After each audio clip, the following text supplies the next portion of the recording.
Good morning, guys, and welcome to your financial news. Today is the 1st of August, 2018. It's a Wednesday. Really glad to have you guys here. So let's get started and let's open up the charts right here. First thing we're going to take a look at is the silver price. It's right in the middle of where it's been doing. I mean, it's been staying right at this price for the last few days, so it's not really all that interesting, so we're going to press forward. But first we'll say the price is $15.42. It's down 7 cents so far on the day. The market's open. We'll have to wait and see what happens with it later in the day. Now let's take a look at the Bitcoin price. Bitcoin is marching on. She's marching on. Right now, this is the 1 minute chart, so it's what's happening right this minute. And it doesn't seem to be really falling today. It's had its falls yesterday and the day before. It's come down from the 8,000s. It's right now at 75.94. Putting this in perspective, taking a look at the long-term chart, we can see that what we're looking at is we're completing a bottoming process. Now, I did a video. If you want to see this bottoming process in more detail, head over to my other channel, the Delta Report. I did a video this morning that goes into much more detail about this bottoming process that Bitcoin is making, and it puts it in perspective with the last time it did this same bottoming process. And it's very worthwhile to watch that. You can see that that it's going to complete this bottoming process, and it's probably going to go back into a bull market in the not too distant future. It's probably what it's going to do. You can't ever say for absolutely 100% sure what these commodities are going to do, but this is probably what it's going to do. Now let's take a look at cryptocurrency market capitalizations. And what we see here is we see all the coins going down except for a few. Most of them that are going up are only very slightly going up, but Stellar's gone up quite a little bit, and so has XRP, which is Ripple. It's went up a little bit. It's 45 cents for Ripple right now. And so we see a total market cap today of 274 billion and a Bitcoin dominance is 47.8%. So Bitcoin is by far the dominant coin, taking up almost 50% of the market capital, which is quite a lot, by the way. Now let's take a look at the Dow Jones Industrial Average today. Expand the chart out. Give me a second here. Okay, so let's refresh the chart. And it looks like we're up 18 points on the day. I'm expecting this market to probably end down today. That's what I'm expecting. I'm expecting in the next couple of days a little bit of a drop in the market. Maybe bringing it back down to possibly around the 25,000 level in the next few days, which is this level right here, 25,000. I'm expecting it to come back down to 25,000 in the next few days. And the reason why, well, we'll see in a second. We're going to get into that.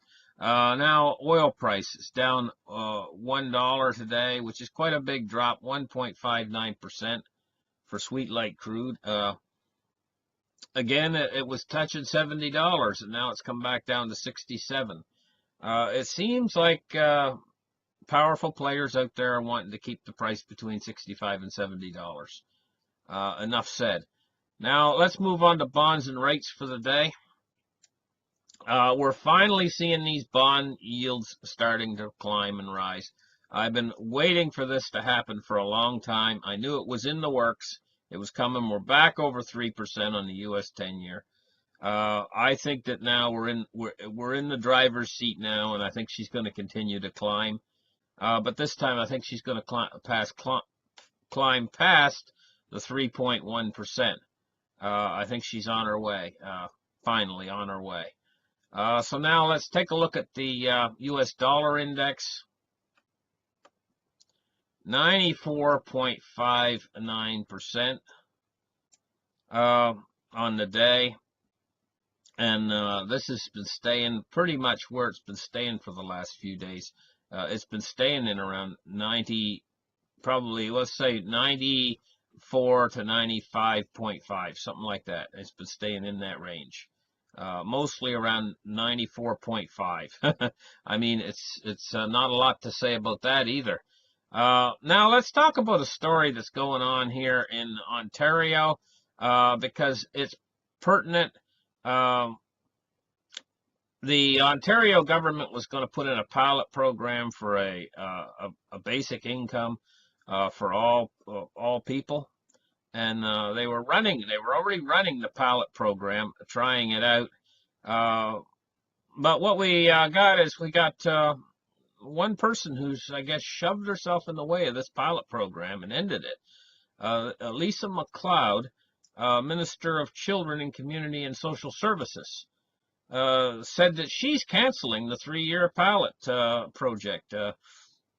And there's already like 1,000 people receiving this, and these people are saying they're in shock that this 3-year plan is now gone. These people are probably starting to move their way up out of the gutter, so to speak, and starting to live a normal life rather than trying to live from hand to mouth. You know, these 1,000 different people, and they're going to suddenly be cut off, and these people are all going to suffer. But I do not think that this is going to be the end of these basic income. I think it's probably going to be the end of her political career for doing this, because this is an expanded project that's on the move, just like down in the States. And here in Canada too, and in fact all over, politically, marijuana legislation is coming in to decriminalize marijuana. Certain political figures have stepped in the way of this, and they've got run over by this steamroller, basically, so to speak. It's a great way to end your political career. This is especially bad for her because why this is so bad for her is because she looks very heartless for having cut these 1,000 people off who have children and everything else that we're receiving on this guaranteed income plan. These 1,000 people are going to now find it very hard to make a living if they get this cut off. And let's just face it anyway. Here's what one of these people has said that this is affected. She said, "My gut just aches." This was Deidre Pike, who worked in the Basic Income Pilot Project in Hamilton. It says about 4,000 people are involved across the communities of Thunder Bay and Hamilton and Brantford County. Of these, 2,000 of them got the basic income every month. So these people are suddenly going to find themselves having to skip meals in order to make their rent now at this point, having this cut off all of a sudden, you know, like that. I can just tell you, how would you feel if you lost your job? It would be the same effect, you know, and this is what this woman, this Lisa McLeod, has caused for these people. Here she is. Here's a picture of her. Now, these people a lot of them are probably going to have to skip meals. They're probably going to have to, these 2,000 people that are going to get cut off are probably going to have to skip meals in order to make their rent payments now. They're probably going to have to not eat right, not eat the right kind of foods and whatever, and eat cheaper. They're probably going to have to eat things like white bread and things like that, you know. So maybe they won't lose that much weight skipping meals, because they'll have to eat cheap foods, and these cheap foods tend to make you fat. But you know, also, I'm going to tell you what else makes you fat. What else makes you fat is expensive, really expensive foods. Things like steaks and things like fine wine and real expensive foods, you know, can really make you fat as well, you know. So anyway, so this Melissa McLeod here, this woman right here, she's cut all these women off, and she's going to end up looking very heartless to the community in general. And so what's going to probably happen is she's probably ended her political career, and that'll be the end of that. But these programs are not going to end, because it's the government's way of getting money out into the general population. Like quantitative easing program, it gets money, but it gets it into Wall Street. They want to start to move the money into the general economy so that they can these programs, just like after the Great Depression of 1929, they had to come in with programs during the New Deal. These programs are going to be a similar effect, and they're going to have a similar impetus to the economy, to the general economy. And these programs will not be stopped. If one politician stands in the way of these programs will be pushed through anyway. So listen, thank you guys for listening. Like and subscribe, and we will catch you in the next market report coming right up tomorrow. Bye-bye for now.